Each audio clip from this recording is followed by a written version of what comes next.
Here with their mastiffs, Tibetan mastiffs, they're beautiful dogs, as well as huge, like fully decorated yaks.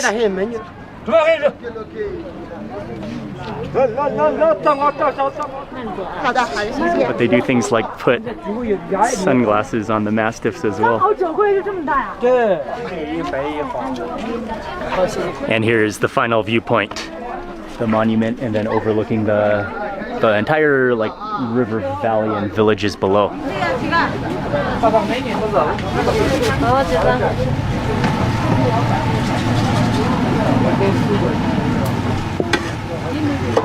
And additionally, it's kind of a pit stop too. There's some street food stalls set up. You can get drinks, you can have a cup of tea, you can get noodles, and they're also doing some fried potatoes, or French fries, Tibetan French fries.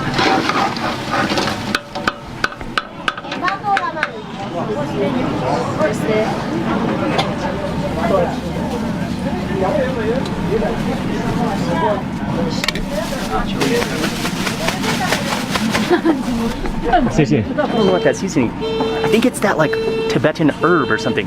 And then she kind of like mixes them around in the plastic bag. They smell so good. Nothing sounds better at this elevation in this like thin air. And I'm also ordering some noodles. Oh yeah, that's just full of seasoning.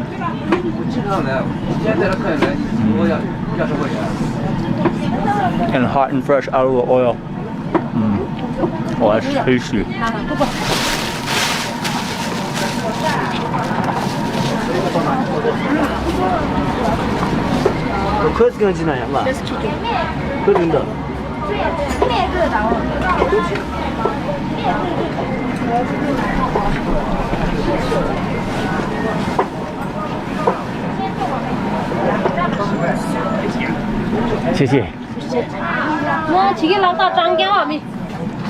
Okay, so it's yak bone.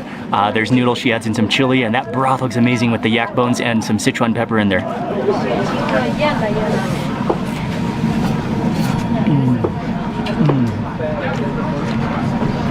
It's just like really simple noodles, but it tastes so good, I think, because of this elevation, because of this cool weather, and because it's hot. I think that's the reason why it tastes so good. That was a great necessary stop. I didn't realize how hungry I was going around those switchbacks. We're back on the road now, and we are on our way to the mountain pass, to the sky.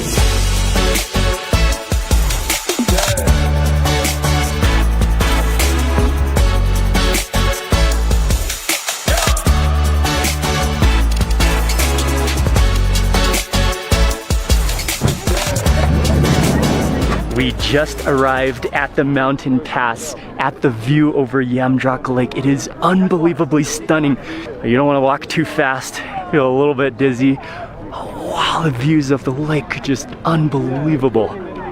Wow, that view of the lake and that color of the lake, it's otherworldly. And you can really feel that you are on the rooftop of the world here. We are on the rooftop of the world here. I feel like out of the balloon. Oh yeah. Yeah, do not walk too fast. Yeah. I feel like a little dizzy as well. On the light side. Slightly tipsy. Yeah. Very tipsy.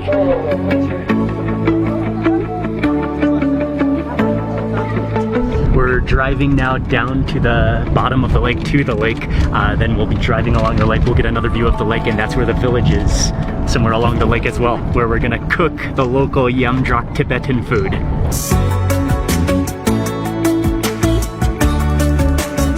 And we are stopping at the bottom of the lake now. A little hike down to the water's edge. Lots more Tibetan mastiffs, and there might be some, oh yeah, there's actually yaks. You can take a photo in the water riding a yak, and man, it's the colors, the lake is just stunning. It's breathtaking. The color, I think the peacefulness of the water and just the calmness, the glassiness of and the crystal clarity of the water. Getting my first feel of the water. It's cold, but it's not that cold, but it's just crystal clear. And yeah, this is one of 4 of the most sacred, of the most holy lakes in Tibet. And there's something so magical, so peaceful, so calming about it. It is unbelievably spectacular. This place is special. Wow. With the Tibetan Mastiffs, he's like a lion. Oh, that breath. Oh, they are beautiful. Okay, I'm gonna sit. You can sit here? Okay? Okay. Okay. Oh man. And their manes. Oh, they're so warm. Oh, they're so warm. Their manes and their... Hey guy. Okay. Their manes, they're like lions. Okay. Okay. The fully Tibetan. Can you put them between your... It's okay? Like this? Wow. These are gorgeous. Gorgeous, gorgeous dogs. Oh man. And you can just feel the warmth coming out of their fur, out of their bodies. Ooh. Goodbye, my beautiful friend. Goodbye, my beautiful friend. Goodbye, my beautiful friend. Oh man, that was spectacular. Okay. Thank you. Thank you. Thank you very much. Okay, it's starting to rain. We gotta move. Man, that weather just rolls in so fast. And it was like warm and now it's getting cold again.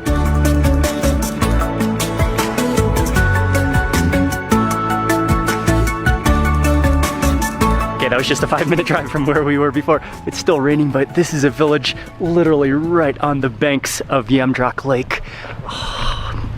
A beautiful Tibetan village, and what you notice immediately is all the dried, mostly yak, but maybe cow, and also cow mix yak dung, which is often the fuel in these areas because there's not much wood.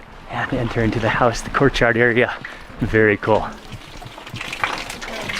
And then we gotta go up a flight of stairs. Maybe the house is elevated. Hello.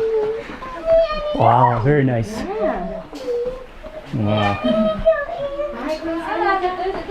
Amazing. Step up here and it's like a whole nother world, a little courtyard, family courtyard, living areas. Wow, it's beautiful. The Tibetan style and design is just gorgeous. Beiding village. And she's Dicky. Dicky.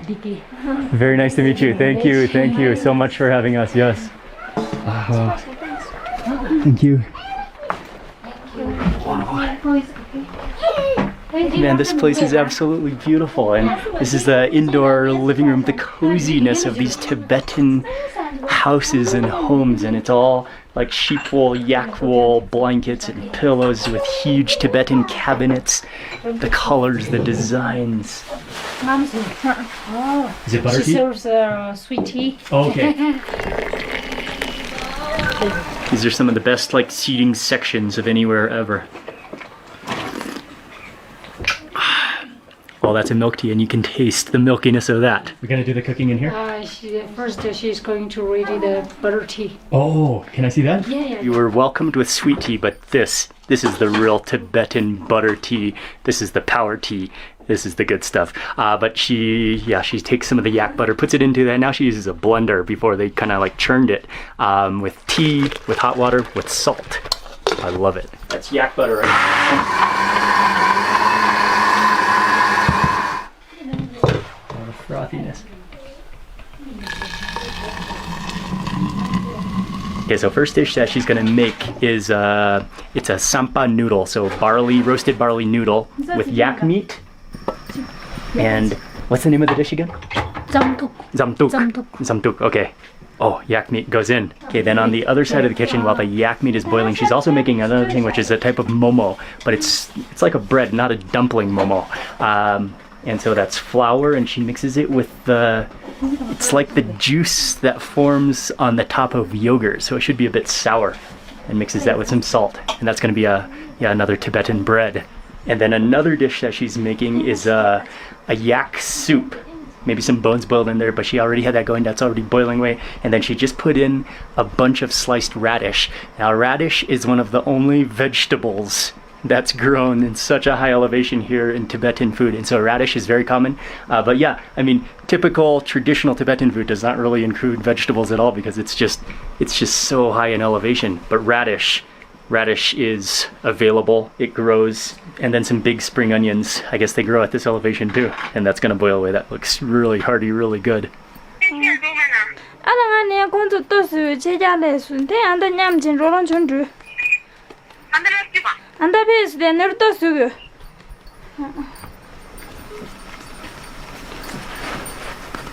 먹으면 상한치 소심해. 나 스케프심이고 아자 라사스 나는 마바라 좀 심해고 추고 대 야우시 마바 가상에 소소 For that bread, what she does is she makes them into that dough. She makes them into cone shapes and then kind of hollows it out, so it's like a hollow cone of dough.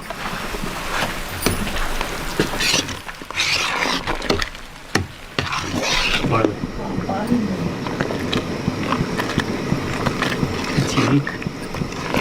We jump back over to the yak that she put into the hot water boiled. She boiled that down, rendered out the fat and the juices. And now it's like a very simple, unique type of noodle where she takes the sampa, which is the roasted barley flour, and just sprinkles that into the boiling soup. So those are like little dough ball noodles. And then even the entire soup just kind of turns like a slightly reddish brown color from that sampa.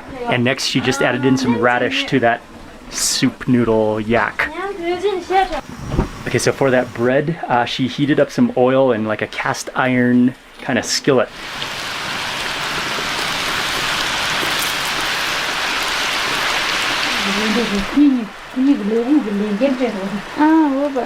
Then put them in with that cone shape down, and he's gonna fry those off. And I think they're gonna be cooked a number of different ways. First fried off like that, and then I think steamed. That is a unique bread though. Black tea. She's going to put the tea.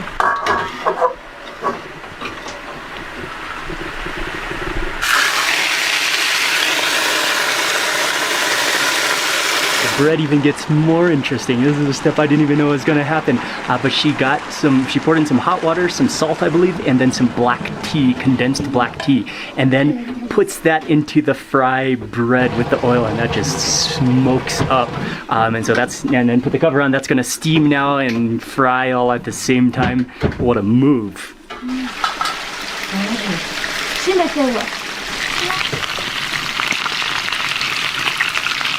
All that bread as it's simmering away and steaming and bubbling, it just smells so good now. That essence of the tea, you can smell it, and the bread is starting to like puff up a bit too.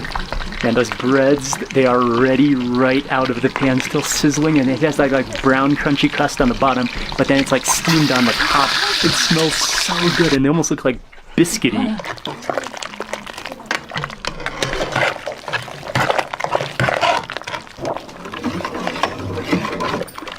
And then the final dish that is the sampa soup noodle with yak, and she's giving me a quick taste test. Oh, it's wonderful. It's kind of sticky, gooey, because it's kind of floury, because it's like they're like dumplings. And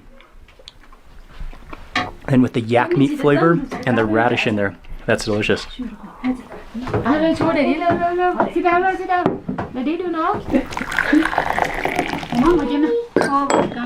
Now I think all the food is ready. It's being dished out by having some butter tea before we get started. Yes, that is the power tea. That is the tea. You can just feel immediately your lips glossy, the butter, the saltiness. That's what you need at this elevation.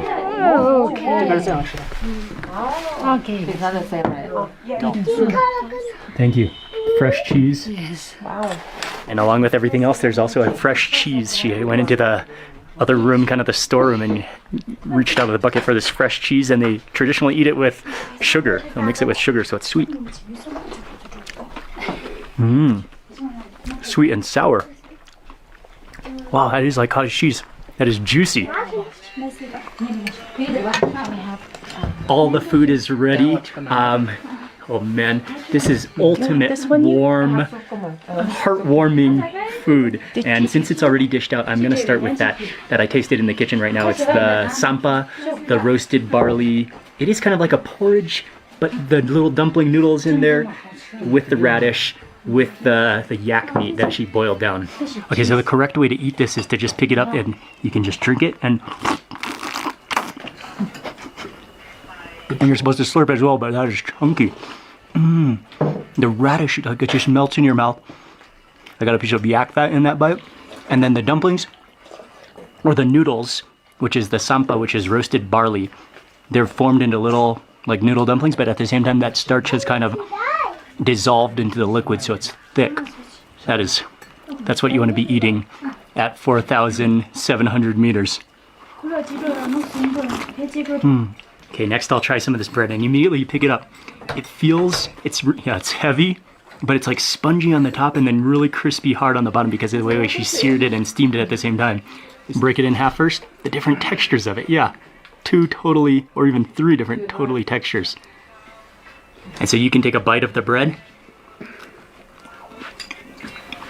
Oh, that bread is stunning. The fluffy gooiness of it, and then that crispy crunch on the bottom, and that like salty tea flavor, like caramelized tea flavor, and then you can chase it with some of that porridge. Wow, that bread is amazing. There's some serious yak fat in that porridge, but you need it. You need the fat. You need the yak. You need the dough, the carbohydrates. That's what you survive on here, and that's what is essential to the diet. Okay, I finished that sampa with yak, and now it's time to move on to the soup with the radish and yak. And I really love radish, especially when it's cooked down and it kind of like melts in your mouth. These are big, thick slices.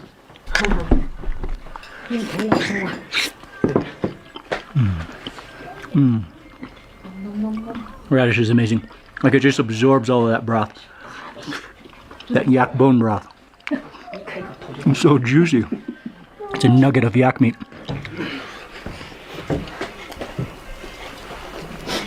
Oh yeah.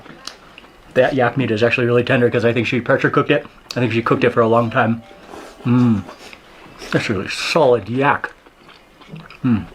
All of the food is simple, but this is local food.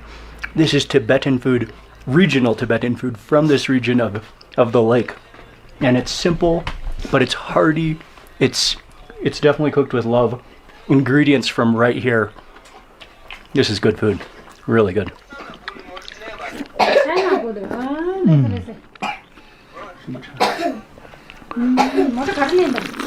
Okay, and the next bowl of food is I'm gonna go for some of the fresh yogurt.